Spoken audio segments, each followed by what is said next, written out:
خان نے محسوس کر لیا تھا کہ میں دھوئیں سے گھبرا رہا ہوں، اس لیے اس نے دھواں چھوڑتی لکڑیوں میں کچھ اس زور سے پھونکے مارنا شروع کی کہ معلوم ہوتا تھا دھونکنی چل رہی ہے۔ میں آگ کی سیدھ میں آہستہ آہستہ آگے بڑھا۔ آنکھوں سے پانی بہنے لگا تھا اور دم گھٹ رہا تھا۔ پھر ایک دم آگ بہت زور سے بھڑک اٹھی اور کمرہ روشن ہو گیا۔ یوں معلوم ہوتا تھا جیسے روشنی سے ڈر کر سارا دھواں دروازے کے پاس جا کر ڈھیر ہو گیا ہے۔ کوٹھری میں کوئی کھاٹ نہیں تھی۔ آگ کی پرلی طرف میلے کچیلے گودروں کی ایک ڈھیری سی رکھی تھی اور خان اسی کے پاس کھڑا ہاتھ مل رہا تھا۔ ادھر کو ہے ڈاکٹر صاحب، اس نے کہا اور پھر گودروں سے مخاطب ہوا۔ ڈاکٹر صاحب آ گیا گل رخے۔ ڈاکٹر صاحب بڑا اچھا آدمی ہے، بڑا مسلمان آدمی ہے، یہ تم کو ٹھیک کر دے گا، یہ تم کو انار کا دانہ بنا دے گا۔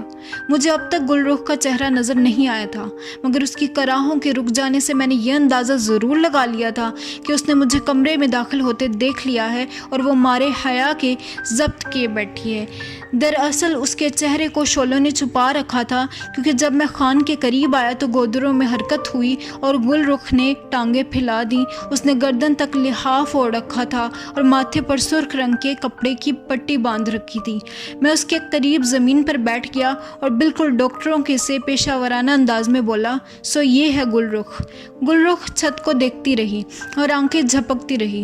اس کے تیوروں سے صاف ظاہر ہو رہا تھا کہ اس نے درد کی ٹیسوں پر بے پناہ ضبط کر رکھا ہے۔ اس کی آنکھیں بھیگی ہوئی تھیں اور معلوم ہوتا تھا امٹتے ہوئے آنسوں کو پوچھنے کے لیے انہیں ابھی ابھی جلدی سے ملا گیا ہے۔ ان آنکھوں میں آگ کے شعلوں کا ننھا سا عکس ناچ رہا تھا۔ اتنی سیاہ آنکھوں میں یہ چمک بالکل اس چراغ کی سی لگتی تھی جو گھپ اندھیری رات میں کہیں دور ٹمٹما رہا ہو، اور ان آنکھوں کے ارد گرد لمبی خمیدہ پلکوں نے کچھ ایسی گھنی کتار باندھ رکھی تھی، اور ان آنکھوں کی پہرہ داری کے منصب پر یہ کچھ ایسی مغرور معلوم ہو رہی تھیں کہ گل رخ کی آنکھوں میں آنکھیں ڈالنے سے پہلے ذرا سا سوچنا پڑتا تھا۔ بھویں اتنی لمبی تھیں کہ اس کی منڈیوں میں گم ہوئی جا رہی تھیں۔ سونے کے سے رنگ پر ان کی سیاہی یوں ابھر آئی تھی کہ معلوم ہوتا تھا بناوٹی ہیں اور آنکھوں کے تناسب کے مطابق کتر کر چپکا دی گئی ہیں۔ اس کی ناک کی اتار میں ایک تدریجی اٹھان تھی اور نتھنوں کے ذرا سے ابھار میں جذبات سمٹے بیٹھے جاتے تھے۔ درد پر ضبط کرنے کے باعث اس کے نتنے پھڑک پھڑک جاتے تھے اور چہرے کا سونا چمک اٹھتا تھا۔ مصنوعی حد تک گلابی ہونٹ نیموا تھے، اس لیے ان کے بیرونی خطوط بہت واضح ہو رہے تھے۔ اوپر کا ہونٹ اس کمان کا سا تھا جسے قدیم یونانی سنگ تراش کیوپڈ کے ہاتھ میں دکھاتے تھے، اور نچلا ہونٹ ایک قوس سی معلوم ہو رہا تھا۔ صرف وسط میں آ کر وہ بہت خفیف سا خم کھا گیا تھا۔ دونوں ہونٹوں کے گوشے کہاں ملتے تھے اس کا مجھے علم نہیں ہو سکا، کیونکہ دونوں قوسیں دونوں طرف کہیں گہرائیوں میں چلی گئی تھیں، اور ایک گوشے کے کنارے کا تل جیسے اس گہرائی میں مستقل جھانک رہا تھا۔ نیموا ہونٹوں کے درمیان ذرا ذرا دکھائی دیتے ہوئے بہت سفید دانتوں میں بھی آگ کے شعلے ناچ رہے تھے۔ اس کی ٹھوری کو گودر کے ایک حصے نے چھپا لیا تھا، اور کانوں کو ایک میلی سرخ چادر نے، جس کے کنارے کے ساتھ ساتھ اس کی کن پٹیوں سے اوپر کی باریک باریک گندھی ہوئی مینڈیوں کا ایک حصہ نظر آ رہا تھا۔ یہ سب کچھ میں نے ایک نظر میں اور ایک پل میں دیکھ لیا، اور بعد میں جب میں نے سوچا کہ ایک ہی پل میں اس کے چہرے کی ایک ایک تفصیل کو کس طرح اپنے ذہن میں محفوظ کر لیا۔ آخر مجھے اس کی کن پٹیوں کے نیچے والے سنہری روئے کیسے دکھائی دے گئے، اس کی ایک گال کا وہ سوئی کی نوک کا سا سرخ نشان کیسے یاد رہ گیا جو شاید مچھر کے کاٹنے سے پیدا ہوا تھا۔ بہرحال میں نے گل رخ کو ایک نظر دیکھا اور پھر خان کی طرف یوں دیکھا جیسے کہہ رہا ہوں، تم ٹھیک کہتے تھے خان، تمہاری بیٹی صحیح معنوں میں جوان ہے۔ خان مجھے اپنی طرف متوجہ پا کر میرے پاس بیٹھ گیا، پھر رقت بھرے انداز میں بولا، ہم کیا کرے گا ڈاکٹر صاحب، ہم مرد ہو کر روتا ہے، ہم کو بڑا شرم لگتا ہے، پر ہمارا بیٹی ہمارا خزانہ ہے، اور یہ مر گیا تو ہم مر جائے گا، اس کو کوئی ایسا دوائی دو کہ بس یوں۔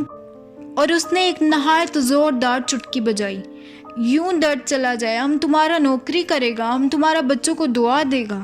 میں نے خان کے ایک کندھے کو تھپکایا اور پھر دوسری نظر گل رخ پر ڈالی، مگر میری آنکھیں فوراً جھپک گئیں۔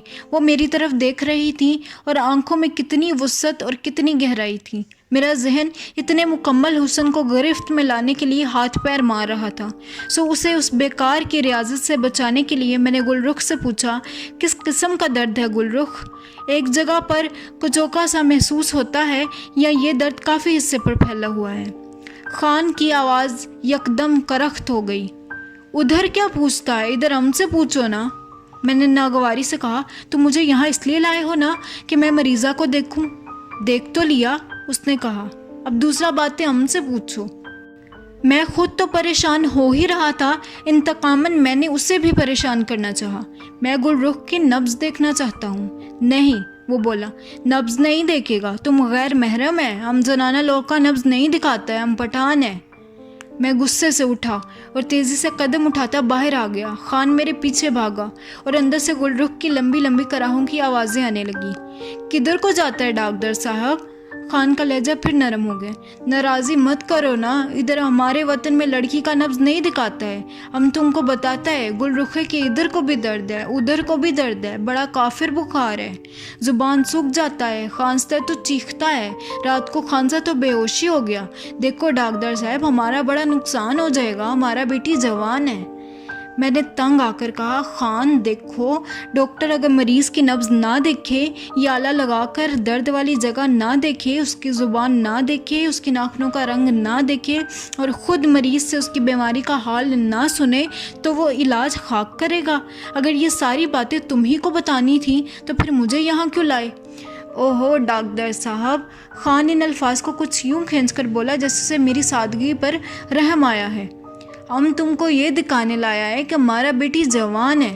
میں چکرا کر رہ گیا۔ میرے دل میں ابال سا اٹھا کہ خان سے اس تکرار کی وجہ پوچھوں اور اسے یہ بھی بتا دوں کہ اس کی بیٹی واقعی جوان ہے اور ناقابل یقین حد تک حسین بھی ہے، اور وہ ان میلے کچیلے گودڑوں میں لپٹی ہوئی یوں نظر آتی ہے جیسے کوڑے پر گلاب کا پھول پڑا ہو۔ لیکن آخر ان سب باتوں سے مجھے کیا لینا ہے؟ خان نے مجھے حیران دیکھ کر پوچھا، سمجھا؟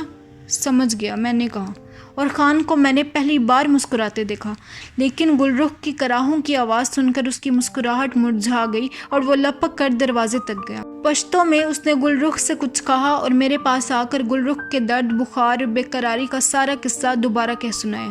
میں نے اسے تسلی دی اور بتایا کہ پینسلین کے چند انجیکشن سے گل رخ تندرست ہو جائے گی۔ سوئی لگے گا؟ اس نے آنکھیں پھاڑ کر مجھ سے پوچھا۔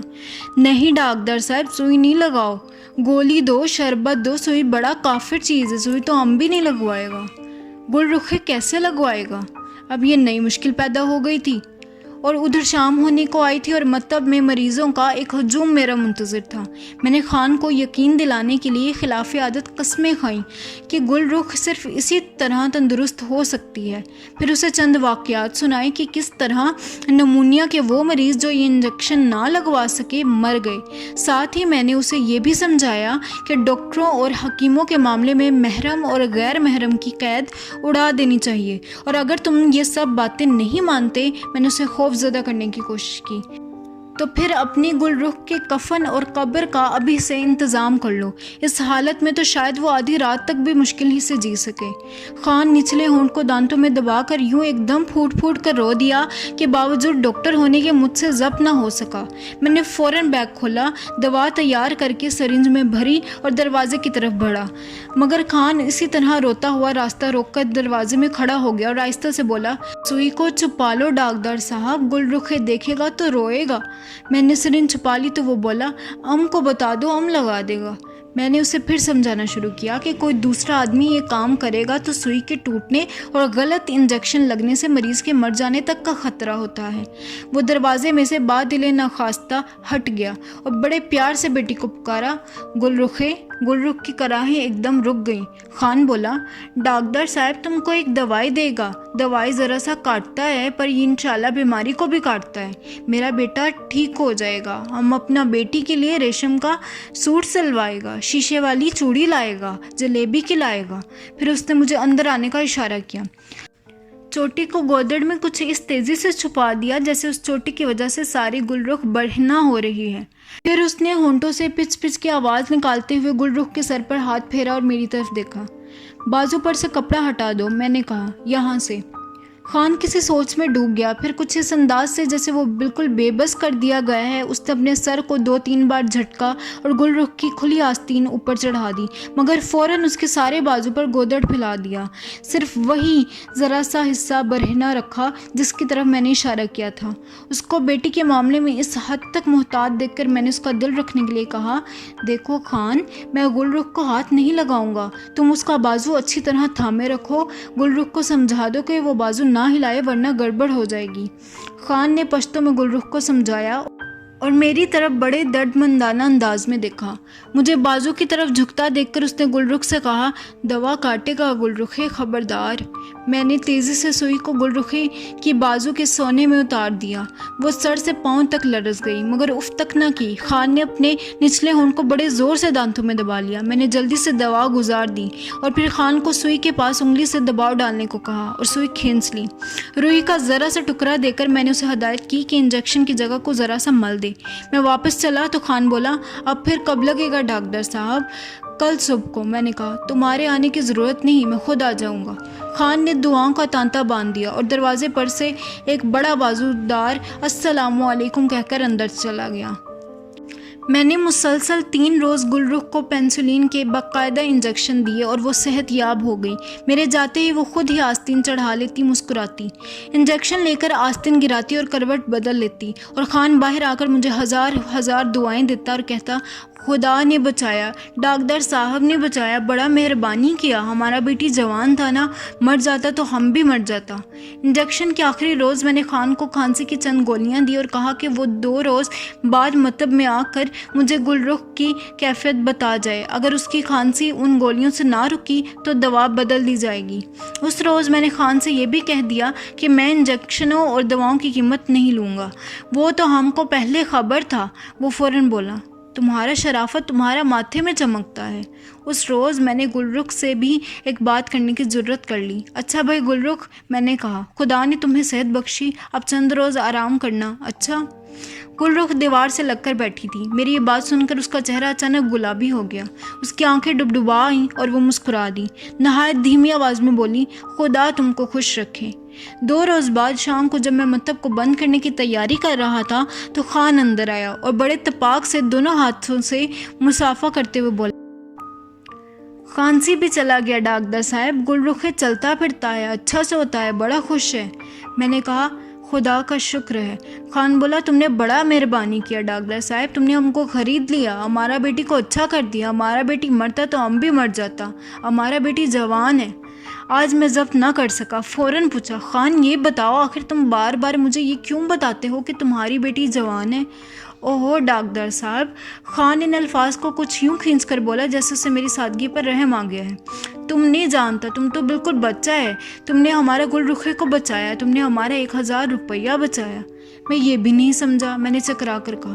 دیکھو، خان مسکرا کر بولا، ہمارا بیٹی اچھا جوان ہے نا، ہم کو گل رخے کی شادی کا 500 ملتا ہے، ہم 1000 سے کم نہیں لے گا، تم نے ہمارا 1000 روپیہ بچایا ہے، تم بڑا سچا مسلمان ہے ڈاکٹر صاحب۔